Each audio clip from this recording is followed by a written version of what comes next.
everyone, my name is Mami. Thank you for watching the first episode of Playing the Piano with Small Hands. People often tell me that I've got small hands for a pianist, and someone mentioned the other day that my hands look like that of a NEWT.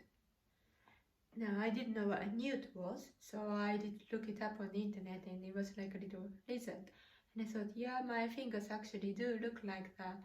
And I thought I might make some videos about how to play the piano if you happen to have hands of a NEWT. Today's theme is what to do if you get chords that you cannot stretch. Tip number 1, arpeggiating, or in other words, rolling the chords. If you get a big chord like this that you cannot stretch in one hand, and if your other hand is on the other end of the keyboard and it cannot come to rescue, in that case you have to roll like. It's a bit annoying, but if there's a choice between playing the piece and not playing the piece, then you've got to roll.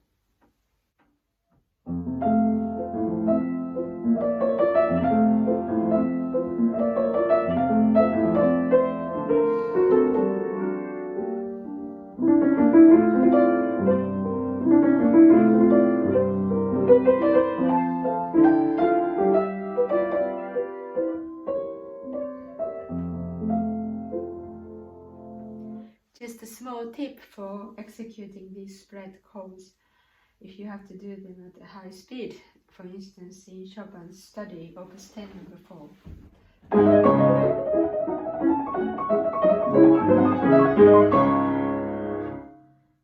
You are playing C sharp, G sharp, E in the left hand, and you're going to go. Don't think you're playing these 3 notes in turn.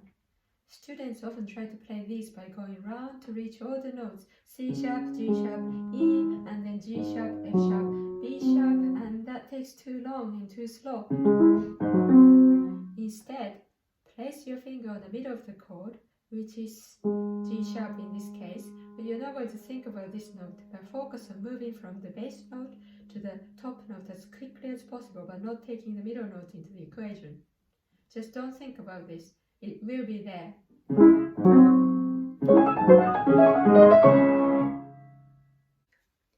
Tip number 2, cheat. Sometimes spreading chords is not an option because doing so would alter the meaning of the passage too much, what the composer was trying to convey.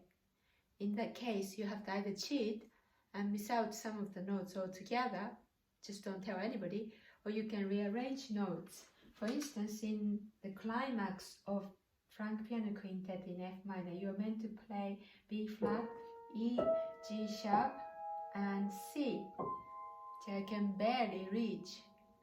And it is marked FFF, fortissimo. And the whole point of this passage is to beat the hell out of the piano and make as much noise as possible and to feel exhilarated. And you can do that if you are struggling to reach all these notes. So what I did was, instead of playing the B flat down here, which is what's written on the score, I put it 1 octave higher, so it's much more comfortable for my hands. And now I can enjoy myself and make a big sound.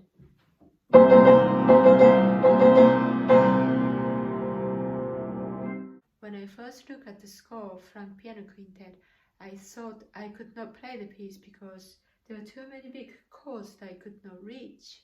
But with a bit of rearranging, I did manage to play it, and the climax was now ecstatic. Rather than being faithful to what's written on the score, we are being faithful to the spirit of the music. To be honest, I don't know a single good pianist who does not cheat. Tip number 3, build strong fingers. If you have strong fingers and are able to produce a fat tone, then you can create a big playing and presence on stage. I want to share my way of finger exercises in the next episode. I have made this video in the hope that it will encourage my fellow pianists with small hands to show that it is okay to have hands of a NEWT. With dedication and hard work, we can still play the piano to high standard, to give pleasure to ourselves and others by performing great music. You can check out how I performed the Franck Piano Quintet in a concert from the link in the description below. Please subscribe to my channel, and I look forward to seeing you again. Bye!